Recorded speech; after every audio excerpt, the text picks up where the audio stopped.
नमस्कार दोस्तों, इस वीडियो में हम देखेंगे कुछ कमियां जो बिटकॉइन में हैं। पहली सबसे बड़ी प्रॉब्लम है स्केलेबिलिटी की। बिटकॉइन ब्लॉकचेन में एक ब्लॉक का साइज 1 MB होता है। मतलब आप एक ब्लॉक में उतनी ही ट्रांजैक्शंस भर सकते हैं जितनी कैपेसिटी है। 1 MB की जगह में 2000 से 2500 ट्रांजैक्शन आ जाती हैं एक ब्लॉक में। क्योंकि एक ब्लॉक 10 मिनट में क्रिएट होता है तो ट्रांजैक्शन स्पीड हो गई 3-4 ट्रांजैक्शन पर सेकेंड। लेकिन वीज़ा और मास्टर कार्ड में 5000 से 10,000 ट्रांजैक्शंस हैंडल होती हैं पर सेकंड। बिटकॉइन की ट्रांजैक्शन स्पीड बहुत ही स्लो है एग्जिस्टिंग टेक्नोलॉजी से भी। तो ऐसी नई टेक्नोलॉजी का क्या फ़ायदा जिससे ट्रांजैक्शन स्पीड पहले से कम हो रही हो। और तो और 3-4 ट्रांजैक्शन पर सेकंड एक वर्चुअल नंबर है जो कैलकुलेटेड नंबर है। एक्चुअल में 3-4 ट्रांजैक्शन नहीं होती एक सेकंड में। सेकंड्स में कुछ नहीं होता बिटकॉइन में, क्योंकि ब्लॉक पे ट्रांजैक्शन 10 मिनट में चढ़ती हैं। यानी जो 2000-2500 ट्रांजैक्शन एक ब्लॉक में डलती हैं वो सारी 10 मिनट बाद एग्जीक्यूट होती हैं। और बोला जाता है कि सामान देने से पहले अपने ब्लॉक के ऊपर 5-6 ब्लॉक और ऐड होने दो ताकि 51% अटैक ना हो सके।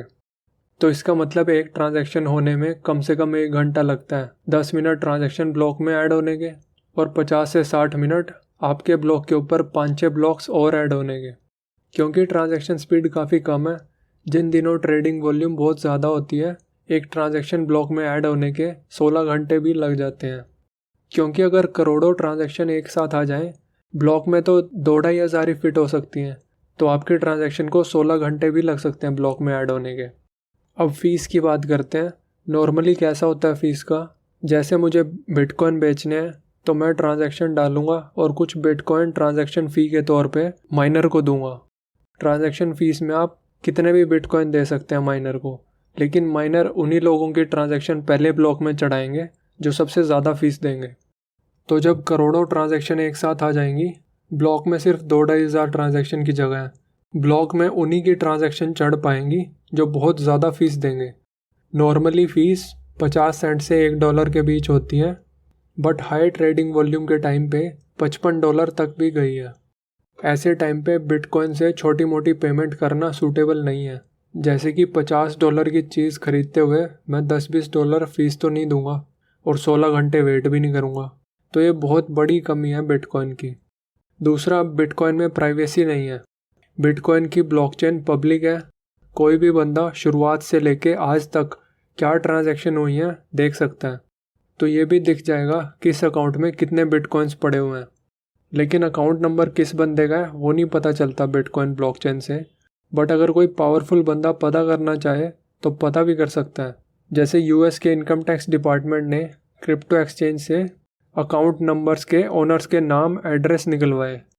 क्योंकि एक्सचेंज KYC करता है तो एक्सचेंज के पास ये सब डेटा अवेलेबल होता है, और एक्सचेंज से ये डेटा कोई हैक करके चोरी भी कर सकता है, या एक्सचेंज के एम्प्लॉई भी उसको चोरी कर सकते हैं, या फिर कोई बाहर का बंदा दबाव डाल के एक्सचेंज पे वो डेटा निकलवा सकता है। ब्लॉकचेन एक कांच की तिजोरी की तरह है। किस तिजोरी में कितने बिटकॉइन है कोई भी देख सकता है, बट तिजोरी वही खोल सकता है जिसके पास उस तिजोरी की प्राइवेट की हो। इसमें प्रॉब्लम ये है, अगर किसी को पता चल गया कि जिस तिजोरी में 100 बिटकॉइन पड़े हैं वो आपकी है, तो बदमाश लोग आपके घर आएंगे और ज़बरदस्ती प्राइवेट की से तिजोरी खुलवाएंगे। तीसरा, बिटकॉइन ऊपर से दिखने में डिसेंट्रलाइज्ड है बट एक्चुअल में बैकग्राउंड में सेंट्रलाइज्ड है। ये हम पिछली वीडियो में डिस्कस कर चुके हैं ऑलरेडी। चौथा, बिटकॉइन का सिक्योरिटी मॉडल बहुत हार्श है, फ्रेंडली नहीं है। वो इसलिए क्योंकि सिक्योरिटी के तौर पे सिर्फ प्राइवेट की है। प्राइवेट की ATM पिन की तरह, जिसे पिन पता है वही पैसे निकाल सकता है। बट बैंक के केस में अगर पिन आप भूल जाओ तो बैंक वाले रीसेट कर देंगे। प्राइवेट की अगर गुम हो गई तो आपके बिटकॉइन हमेशा के लिए खो जाएंगे, क्योंकि कोई सेंट्रल पार्टी नहीं है बैंक की तरह। एक रिपोर्ट के हिसाब से 30% बिटकॉइंस ऑलरेडी खो चुके हैं क्योंकि उनकी प्राइवेट की गुम हो गई है। पांचवा, बिटकॉइन की माइनिंग करने में यानी हैश पजल सॉल्व करने में बहुत ज़्यादा इलेक्ट्रिसिटी खर्च होती है। इतनी ज़्यादा कि वर्ल्ड की 185 कंट्रीज़ भी इतनी नहीं यूज़ करती, जैसे कि Switzerland, Greece, Singapore, Portugal, Peru, New Zealand. इन कंट्रीज से भी ज़्यादा बिजली यूज़ होती है बिटकॉइन प्रोड्यूस करने में हर साल। लेकिन हैश पजल ही ऐसी चीज़ है जो बिटकॉइन को छेड़छाड़ प्रूफ बनाता है। और हैश पजल सॉल्व करने के लिए आपको बेवकूफ़ों की तरह सेम चीज़ बार बार रिपीट करनी पड़ती है जब तक एक पर्टिकुलर हैश वैल्यू ना आ जाए। और क्योंकि लोग अपनी अपनी हैश पावर बढ़ाते रहते हैं, अपना अपना हार्डवेयर अपडेट करते रहते हैं, आर्म्स रेस चलती है जैसे मैंने पिछली वीडियो में बताया, तो आर्म्स रेस की वजह से इतनी ज़्यादा हैश पावर बढ़ गई है बिटकॉइन की कि बिजली की कंजम्पशन पिछले 3 सालों में लगभग 13 गुना हो गया।